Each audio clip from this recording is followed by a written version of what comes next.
This was the initial commitment of the Fijian government, but I'm sure we'll go way over this. In fact, in Singatoka, we are distributing or disbursing grants to the largest number of recipients so far. Over 550 businesses and individuals.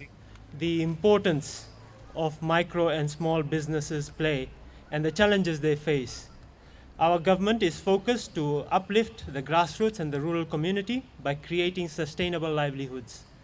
The development and strengthening of micro small businesses and grassroots community will lead to growth of our nation from within and make it resilient.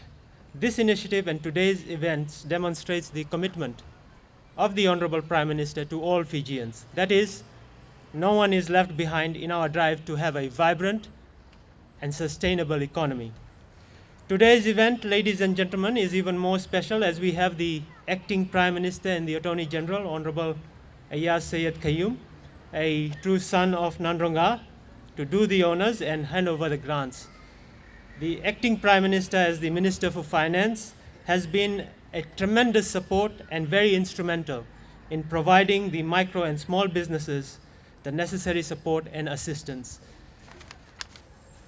Ladies and gentlemen, with those few words, I have the great honor to invite Honorable Acting Prime Minister and the Attorney General, Honorable Sayed-Khaiyum, to address you and launch today's event. Vinaka Vakalevu.